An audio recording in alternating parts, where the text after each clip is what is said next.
Hi, Catherine. Hi, Yumi. So I know her quite well, but please introduce yourself. Sure. Yeah. It's great. First, let me say it's great to be with you. My name is Catherine Lauber, and I'm a pastor currently working in a church in Freiburg, Maine. But I'm also a retired psychotherapist, and I worked very closely at the clinic with Yumi and some other fabulous people, where I worked as a psychotherapist in private practice. And one of the things that I was able to do in my counseling practice was to incorporate spirituality into the counseling and mental health field for my clients. Um, and so now, of course, as a minister working in a pastorate, I am focused on that 24 hours a day. Oh, great. Great to hear that. Um, so let's get on to the questions. Could you please define spirituality for us You're right. So in um, short that is a form? big, Yes, in short form. Yeah. without writing a book. So I think any person you ask is going to have their own understanding of what spirituality is.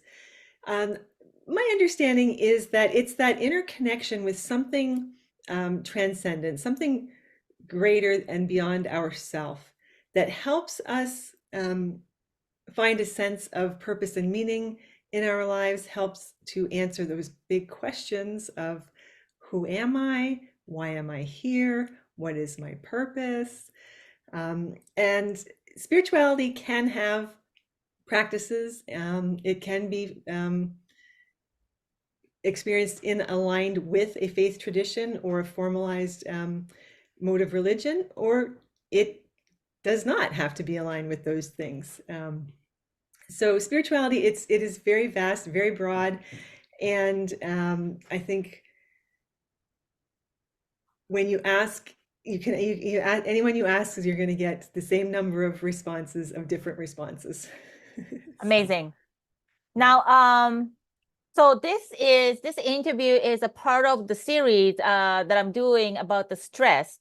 So can you tell us how do you think spirituality can reduce stress?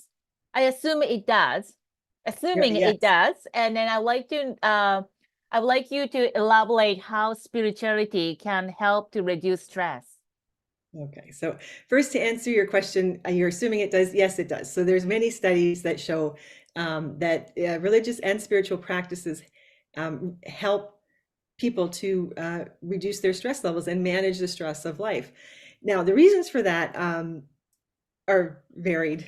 Um, my personal understanding, I'm talking from myself through my research and experience. I believe spirituality helps reduce stress because it is the place where mind and body and soul meet.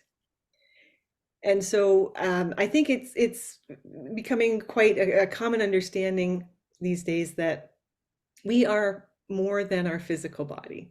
Mm. Um, and we are actually even more than our mental body. Now, the mental body, that is another area of definition where you will get a vast, broad number of understandings. But the mental body does not exist simply in the mind, right? The mental body is prevalent throughout the physical body and beyond the physical body. And then that's where mind connects soul with body. Okay. You have a Yeah. question? Yeah, I was gonna say my qigong, so I have a couple teachers, three teachers, one in China, one in Richmond Hill in Ontario, and then one in Japan. And they all say that we are in a quantum, in a quantum speaking, we're just a ball of the energy. And then what we see and what we can touch is just that part of of who we are, and then it's actually far, far bigger than what our eyes can capture and what our hand can touch. So you're not from the background of the qigong or Chinese medicine, but your understanding of the body and it's exactly the same. I'm Yeah. just like, oh, I know this. Right, exactly. And I think that's another beautiful kind of reality of these days, 21st century times. These spiritual truths, these higher truths and understanding, they're present in all traditions, all languages, all cultures, all religion, right? Like it's all there. And we just learned it and understood it as it's come through in different ways.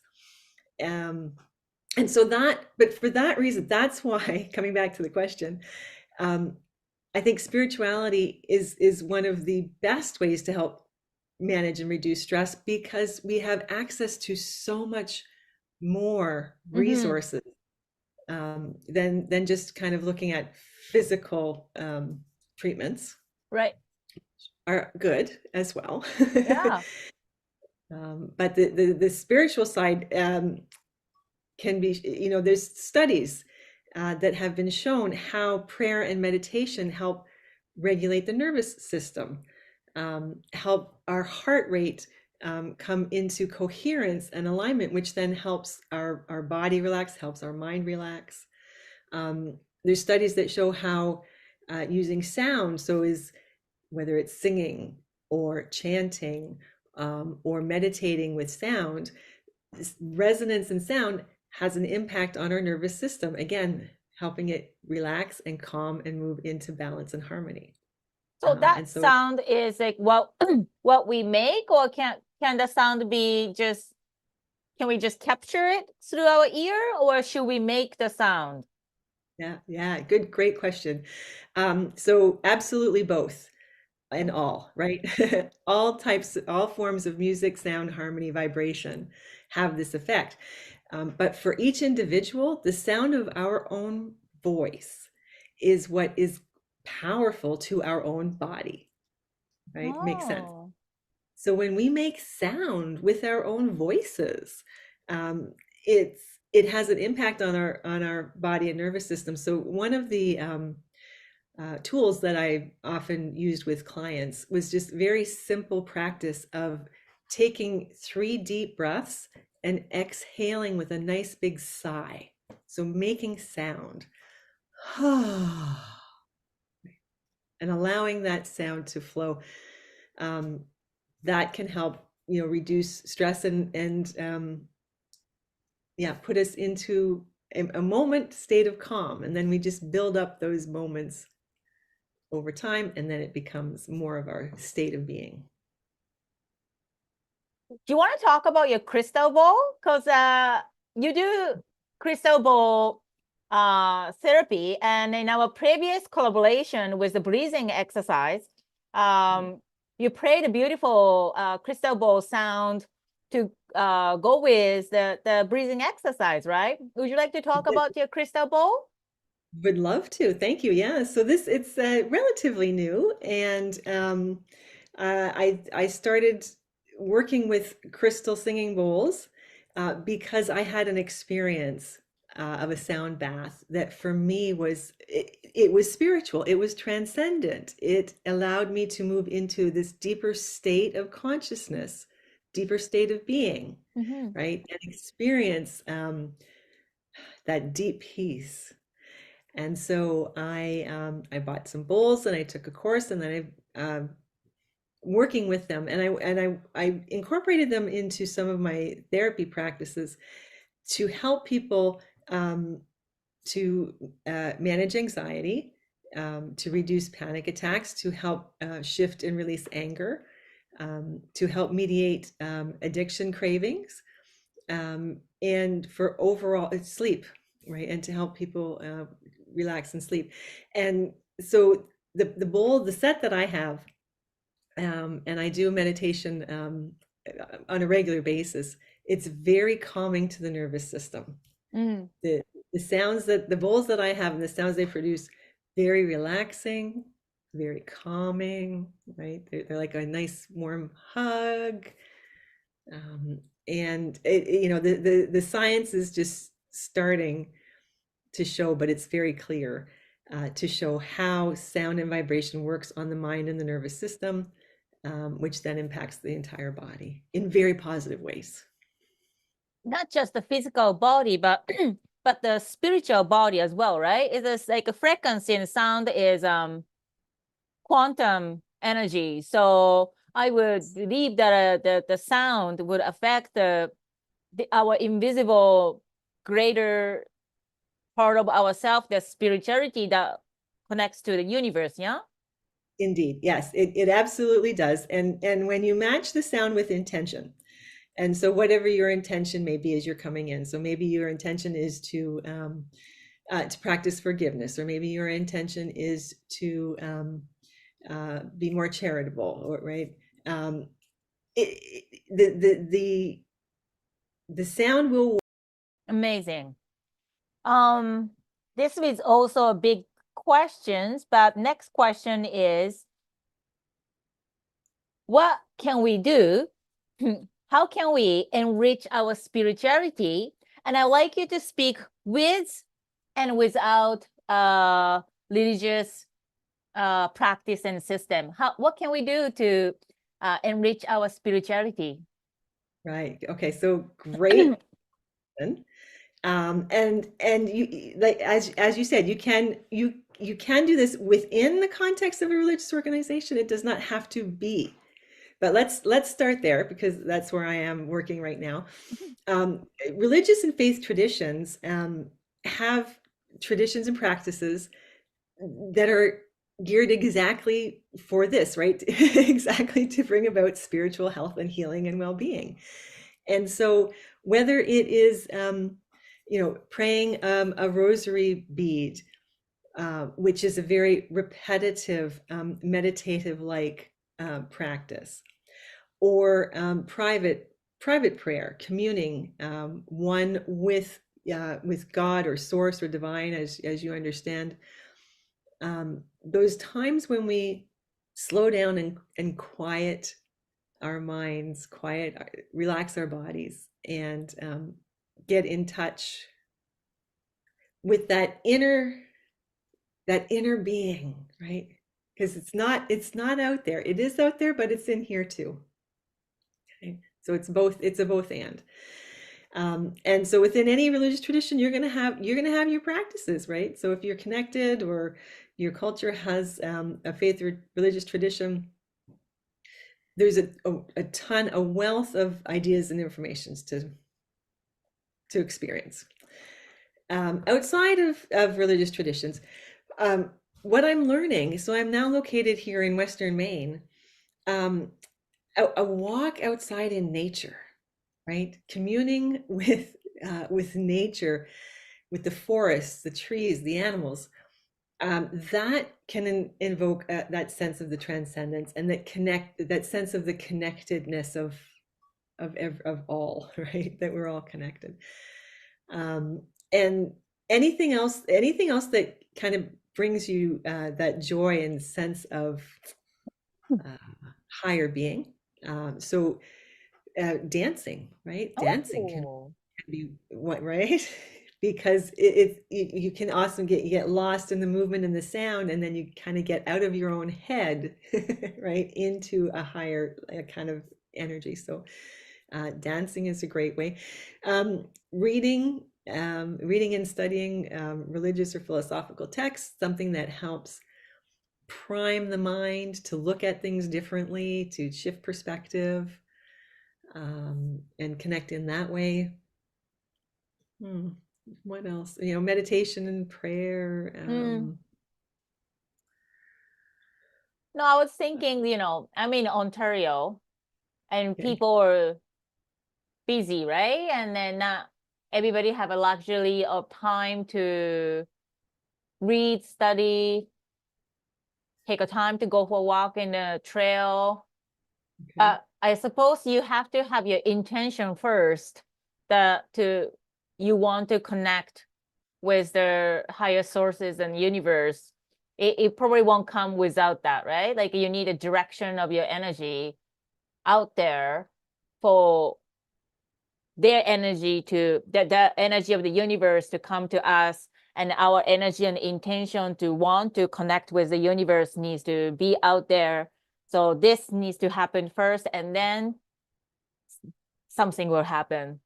Yeah. Yes. And just to elaborate on what you've just said there, the energy of the universe, right? Of the universe, the divine, the love, right, is already here, right? Of It course, yeah. already is, it always is here. Okay. So for our part as human beings, this is why intention is so important. So a spiritual practice could be just taking a few seconds even to just pause, right? Breathe intentionally, just like that, right? And as we do that, right, the energy, the spirit that is already there has a chance to kind of to connect more with us, right? And it can be that simple, but repetition and practice is the key. And you Right? say earlier, it's already in within us as well. Yeah. Exactly. So it's not out there that we cannot reach. It's in within us that you just need to put the direction and find your true self. Or at least be open to searching, Open to right? searching. Yeah. Yeah. Amazing. And just actually one other practice that I failed to mention earlier, but is so powerful. I've seen this practice like change lives, is an intentional gratitude practice, right? And however that is, if it's through a gratitude journal or writing, 5 things I'm grateful for today, or just noticing when the good things happen and taking that intentional pause and saying, wow, that was really great. Thank you. Thank you, universe. Gratitude is an incredibly powerful spiritual practice. I don't think you can be spiritual without the gratitude, can you? Like a gratitude is a start. And then like I don't know any spiritual person who doesn't appreciate. Like, Um, doesn't, yeah. yeah. Okay, so amazing, amazing. So I would like to maybe here summarize our conversation with three things we can do today or this week to help stress through spirituality. Nice. Okay, so number one would be gratitude. So Number one, gratitude. number one is gratitude. Introduce some form of gratitude practice into your life today. Okay. And whether it's a gratitude journal, you list 5 things I'm grateful for, or take those moments, right? Gratitude. Second would be using the breath. Okay. So taking those intentional calming breaths, right? And even when we just say to ourselves, okay, just going to stop right now and take a few breaths. Just that intention. You can feel your shoulders drop, right? And maybe your breath gets a little bit bigger and your mind gets a little bit clearer. Just do that a few times throughout the day.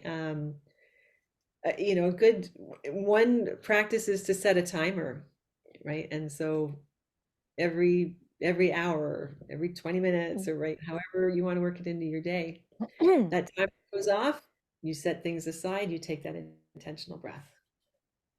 So I think Should we do a that couple is number minutes? 2. Should we couple minutes like a breathing exercise? What Do you want would to do you it? Do you want suggest? to do it? Yeah, what would you suggest? Like, should we do the breathing exercise for a couple minutes? When like Oh, every 1 hour, like got it. or Well, that no, I would even suggest starting even smaller than that. oh, okay. Just like three breaths. 3 breaths to start. Okay, we can do that. Exactly, right? You can do that. And if you three breaths and at least once a day, and then maybe you do that twice a day, Yes. right? And then maybe you do that just before you eat, each time you Mm-hmm. have something to eat throughout the day. And then build it up. But three deep, clear, intentional breaths. Amazing. We can do Yeah, that. Okay. I know you can. I know you can. Um, and then I would say so number three would be to if you have a tradition, a faith tradition, religious tradition or background, um, take some time to explore what the practices are within your own tradition or background, right? So if meditation is part of your tradition, then start looking into meditation and see what you can learn and how you can practice that. If prayer is part of your tradition or background, right, then start there. Um, because we have the world has such a wealth of spiritual tradition and wisdom that we can that's right there we can tap into it. So let's see. And there's lots of gems, right? And we get to choose what works for us, right? So find something that works for you, but we don't have to reinvent the wheel. Amazing. Thank you so much. Thank you so Oh, much to speaking about the spirituality within what you do and then like outside of what you do and in the context of this stress. Um, it was very inspiring and then like I learned few things and I did yeah, I relearned what I already know that I forgot about it too. yeah, exactly. I know, right? Yumi, it is always a pleasure to talk to you. It is absolutely a delight to see you. So thank you. And thank you for your efforts at putting these videos together, right? To help people also learn about these things. We're gonna raise the vibe together. Oh, you should see my half-an-hour exercise, which is a part of this series. It's Mhm. priceless. Okay. I'm wearing my muscle suits again. I brought my muscle suits back and I did my half-an-hour exercise. It Okay. was something. Fantastic. I'm definitely, I'm gonna go watch it for sure, for sure. But Okay, thank you very much, Catherine. thank you, Yumi. Many Bye-bye. blessings. Bye-bye. Thank you.